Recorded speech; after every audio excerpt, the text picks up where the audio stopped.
The woman stood in his doorway holding a leather-bound Bible like a shield, her lips moving in words he couldn't understand, and Silas Garrett knew 3 things immediately.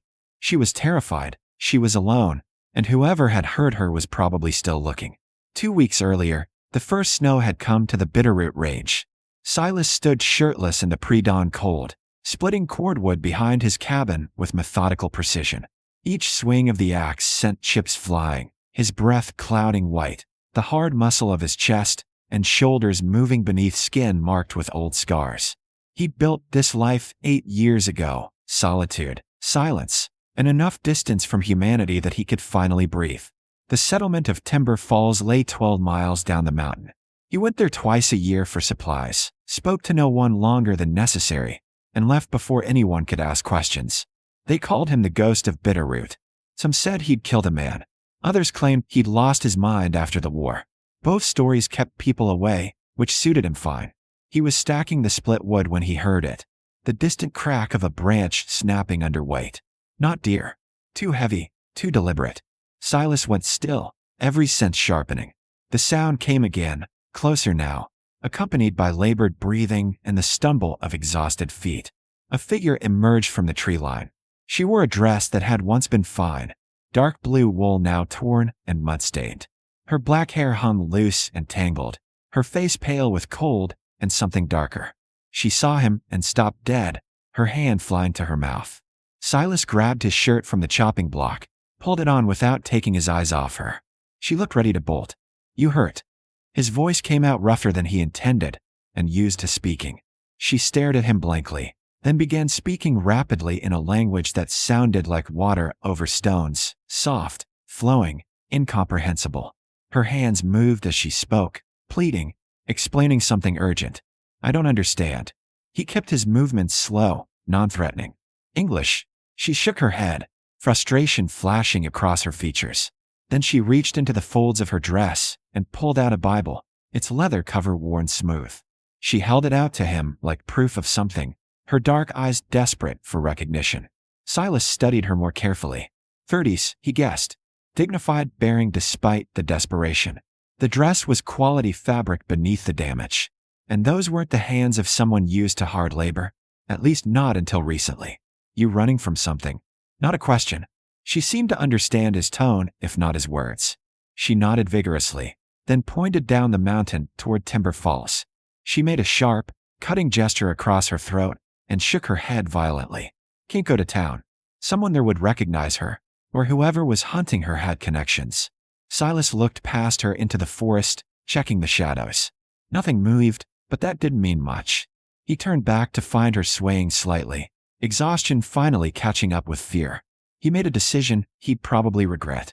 Inside, he gestured to the cabin. "Food. Rest." She hesitated, searching his face for danger. Whatever she saw there must have satisfied her, because she followed him up the porch steps, still clutching that Bible like it was the only solid thing in a tilting world. The cabin was sparse, one large room with a stone fireplace, a table, 2 chairs, and a bed in the corner. Silas pointed to the chair nearest the fire. She sank into it gratefully. He put coffee on to boil and sliced bread and cold venison, acutely aware of her watching his every movement. When he set the food before her, she bowed her head and spoke soft words over the meal, a prayer, he realized. Then she ate with careful dignity despite obvious hunger. Silas sat across from her, nursing his own coffee. "Got a name?" She looked up, understanding the question in his tone. "Marta." She touched her chest. "Marta Kowalski." "Silas." He mimicked her gesture. "Silas." She repeated it carefully, her accent turning it musical. They sat in silence while she finished eating. Color was returning to her face, but the fear hadn't left her eyes. She kept glancing at the door, at the windows, at him. Finally, she reached for the Bible again. She opened it to a page of dense foreign text, then pulled a folded paper from between the pages. Her hands shook slightly as she unfolded it. It was a marriage certificate, official-looking despite the creases. Silas recognized the seal of the Territorial Church Settlement Program at the top. He'd heard of it. Foreign women brought over as mail-order brides for miners and loggers. The contracts were supposed to be voluntary. The groom's name was listed as Heinrich Volker. Marta pointed to the name, then made that cutting gesture again. She pointed to bruises on her wrist he hadn't noticed before, barely visible beneath her sleeve. Then she placed her hand over her heart and shook her head, a universal gesture of refusal. She'd run from her intended husband, and if Volker had paid the settlement fee, he'd have the law on his side to drag her back. The language barrier should have made things impossible, but desperation had its own vocabulary. Marta spent 3 days barely leaving the cabin's hearth, starting at every sound. Silas gave her the bed, took the floor himself despite her protests. He showed her the bolt on the inside of the bedroom door. She used it every night. During the days, they developed a rhythm of gestures and repetition. He'd point to objects, table, cup, fire, and say the English word. She'd repeat it carefully, then offer her own language in return. Polish, he gathered, though he'd never heard it spoken before. On the 4th morning, he found her attempting to cook breakfast, her movements uncertain around his cast-iron skillet. The eggs were overdone and the bread nearly burned, but she presented the meal with such determined pride that he ate every bite without comment. "Good," he said, and her face lit up at the word she'd learned meant approval. That afternoon, he was working outside when riders appeared on the trail below. 3 men, moving with purpose. Silas didn't recognize them from town, which meant they'd come from elsewhere, looking for something. He was through the door in seconds. Marta. Loft. Now. She understood the urgency, if not the words. He practically lifted her up the ladder to the small storage space above the rafters. "Quiet," he whispered, pressing a finger to his lips. The knock came hard and impatient. Silas opened the door to find a thick-necked man in a wool coat, flanked by 2 others. The leader had small, mean eyes that catalogued everything. The cabin, Silas, the landscape behind him. Heinrich Volker. He didn't offer a hand. "Looking for my wife." Polish woman, dark hair, probably half dead from wandering these mountains. "You seen her?" "No." Silas kept his voice flat, his body blocking the doorway. "You sure? Because the church settlement office says she ran from our wedding 3 days back, and your cabin's the only one for 15 miles. Volker's eyes were calculating. "There's a reward for information. $50. Haven't seen anyone. Mind if we look around?" "Yes." Silas didn't move. "This is private property. You got a warrant?" Volker's jaw tightened. "I got a legal marriage contract, which gives me the right to retrieve my property." "Your property?" Silas let the words hang there, cold as the mountain air. "She a person or a mule you bought?" "That's between me and the church program." Volker stepped closer, trying to use his bulk. "She's contractually obligated. Cost me $300 in fees and passage. So yeah, she's mine until that debt's paid." Above them, Silas heard the faintest creak of wood. Volker's eyes flicked upward. "Squirrels," Silas said. "Rafters are full of them." "Right." Volker didn't believe him. "Well, when she comes crawling back here begging for food, you remember that $50. And remember that harboring another man's legal wife is a crime." He turned to leave, then stopped. "Fair warning, I don't give up what belongs to me. I'll be watching this mountain." They rode off, but Silas knew the threat was real. When he lowered the ladder, Marta's face was streaked with tears. She'd understood enough from Volker's tone and body language to know the danger. That night, she tried to leave. Silas found her on the porch at midnight, dressed in clothes he'd given her, the Bible clutched in her hands. She was crying silently, mouthing words in Polish that sounded like prayers or apologies. "No." He stepped in front of her. "Not safe." "You." She struggled for English words she'd learned. "Danger. Problem. We go. You stay." He pointed to the cabin, then to the dark forest. "They are death. He are safe. You hurt." She touched her chest, then pointed at him. "Because me. I've been hurt before." Silas pushed up his sleeve, showing her the puckered scar of an old knife wound. Then he pulled his shirt aside, revealing the bullet scar above his ribs. "Survive all that." "Can survive, Volker." She looked at the scars, then at his face, really looked like she was seeing him for the first time. Her hand came up slowly, hesitantly, and touched the scar on his chest with feather-light fingers. The gentleness of it hit him harder than any blow. "Why?" she whispered. "Why you help?" Silas thought about the question. Why he let a stranger into his carefully constructed isolation. Why he was willing to face down angry men for a woman whose language he couldn't speak. Because no one should be owned, he said quietly. And because everyone deserves someone willing to stand between them and the things that hunt them. She probably didn't understand all the words, but she understood the meaning. Fresh tears spilled over. But these looked different. Not despair, but something like hope breaking through stone. Over the following week, their communication deepened. She taught him Polish words during the quiet evenings. Dziękuję for thank you, przepraszam for sorry, dobranoc for good night. He taught her more English, enough that they could share simple thoughts. She learned he'd been a soldier, that he'd come here to forget the war and the things he'd done. He learned she'd been a teacher in Krakow, that the church program had seemed like adventure until she'd met Heinrich Volker and seen the brutality in his eyes during their first meeting. "You won't break me," she said haltingly. "Make small. Make quiet." "You're not small," Silas told her. "We're quiet. You're strong enough to run into a mountain winter with nothing but a Bible. That's not weak." The first real smile he'd seen from her broke across her face like sunrise. The attack came on a Tuesday morning, 2 weeks after Marta's arrival.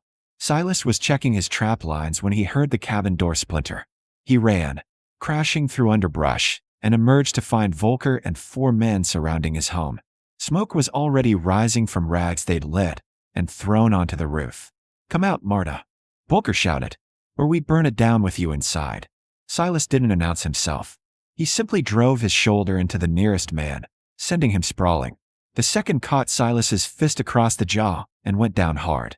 Volker spun, surprise flashing to rage. "You stupid bastard. You're harboring stolen property. That's a crime." "She's not property." Silas advanced, his size and the cold fury in his eyes making 2 of Volker's men step back. "She's a human being who said no to you. She signed a contract. Under false pretenses." The new voice came from the trail below. Everyone turned to see Marshal Webb riding up with 3 deputies, followed by a buggy carrying a small, fierce-looking woman in severe black dress, the territorial representative from the church settlement program. Webb dismounted slowly, his hand resting on his pistol. "Heinrich Volker, you're under arrest for attempted arson and violation of territorial marriage contract law." "What?" Volker's face went purple. "She's the one who broke contract." "Actually," the woman from the buggy said crisply, climbing down with the marshal's help. "You broke contract when you misrepresented your circumstances to the program.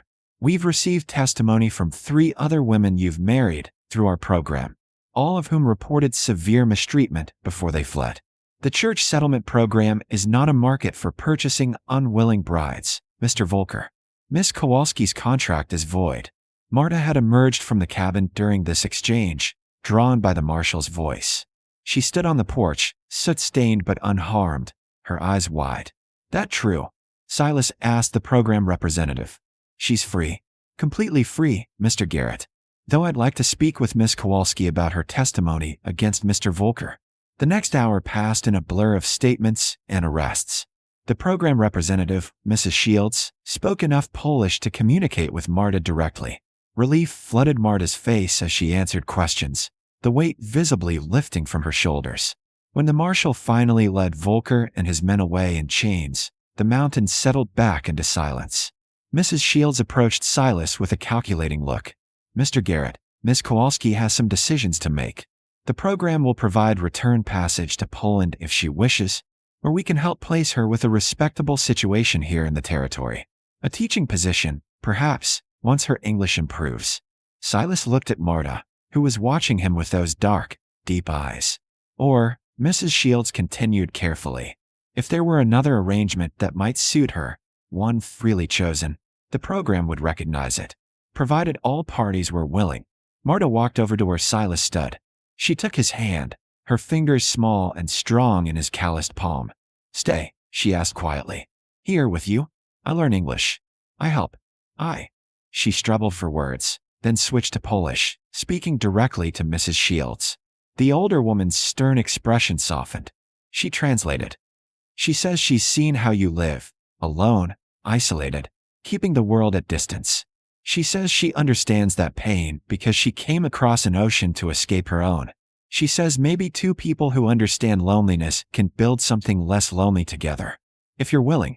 Silas looked at this woman who'd appeared in his doorway speaking words he couldn't understand, carrying nothing but faith and determination. In 2 weeks, she'd brought language and warmth and something he'd forgotten existed: connection. "I'm willing," he said, "but not the way Volker wanted.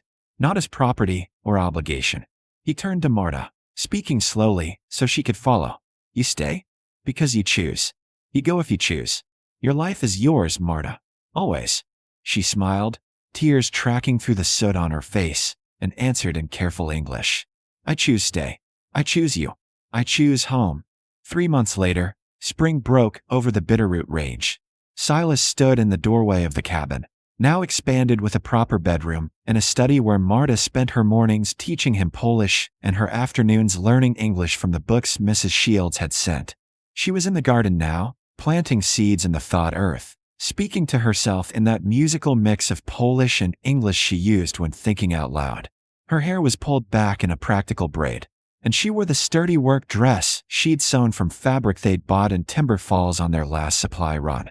The town had been suspicious at first, the ghost of Bitterroot taking a foreign bride.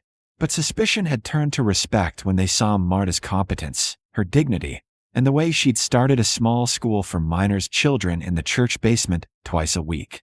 "Silas," she called now, laughing as she held up a seed packet. "What is English for ziemniak?" "Potato," he called back. "Potato," she repeated, planting them in careful rows. "And Ty Justice. You are, stubborn man whom no helped wife with garden. I'm coming." But he took a moment first, just watching her. This woman who'd brought language and light into his self-imposed exile, who'd taught him that isolation wasn't strength, but fear wearing a mask. She'd arrived speaking no English and carrying only a Bible, running from a man who'd seen her as property. And Silas had learned her language first, not just Polish, but the deeper language of trust, choice, and the kind of love that grows when two wounded people give each other room to heal. The mountain was still wild around them. The winters would still be harsh, and the world would always have its Heinrich Volkers. But here, in this clearing carved from wilderness, they'd built something neither had thought possible. Not rescue, not obligation. Just two people who'd learned to speak the same language, home.